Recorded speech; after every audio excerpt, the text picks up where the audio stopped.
What if I told you that pretty much all the classic advice you've ever heard about getting rich, go to school, land a good job, save your money, is actually the single riskiest financial plan you could possibly follow? Well, today we're digging into Alex Becker's The 10 Pillars of Wealth, a book that basically takes all that conventional wisdom and throws it right out the window. I mean, that's a pretty bold way to start, right? But that statement is the absolute core of Becker's whole argument.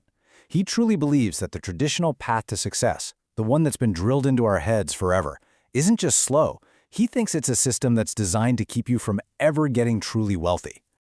So according to Becker, before you can even think about building wealth, you first have to destroy something.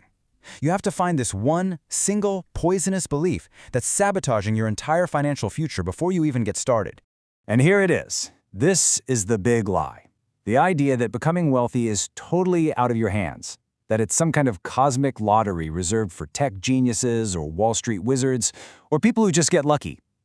It's that little voice in your head that says, millionaires are just built different. That's not for people like us. Becker even has a name for the person stuck in this mindset, the cycle. He calls them the traffic fighter. And you know this person. You might even be this person. Getting up before dawn, sitting in mind-numbing traffic, spending the best hours of your day at a job you don't love, all for a paycheck. Just think about that deal for a second. You're actively trading 5 days of your life every single week just to get 2 days back for yourself. Over a lifetime, that's 71% of your one and only life that you're just giving away. For what?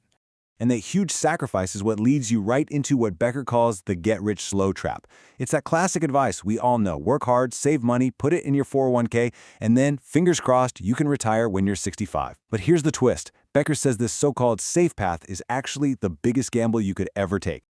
Think about it. Your safe plan is basically a house of cards. For it to work, the economy has to be good, your company has to do well, your job can't get automated or outsourced, and that's not even mentioning you staying healthy or your investments not tanking. Any one of those things can go wrong, and that 30-year plan you built gets washed away in an instant. When you actually lay it all out side by side, it's pretty shocking. The slow path gives all the control to your boss, to the economy, which makes the risk sky high because you can't control it. The quick path? Well, that puts you in the driver's seat. It might feel scarier, sure, but the risk is actually yours to manage. And what's the grand prize for this 30-year high-stakes gamble? Let's say everything goes perfectly. You get a great job, you manage to save an almost impossible 50% of your income, you might retire with about $1.8 million. Becker's question is simple. Is that really worth a lifetime of sacrifice? Okay, so if the old way is totally broken, what are you supposed to do?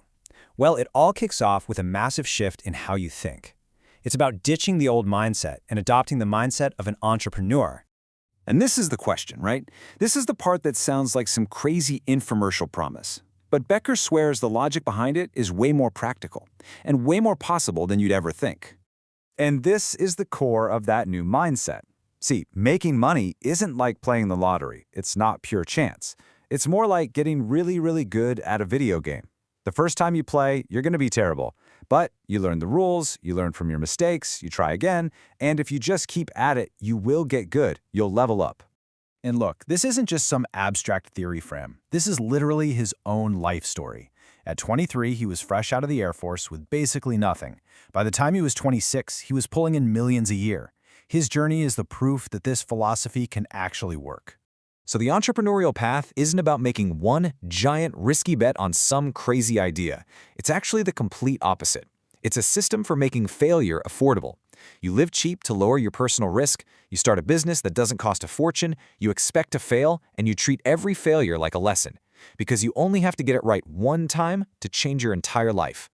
So this whole system, starting small, learning as you go, it's all built on one powerful concept.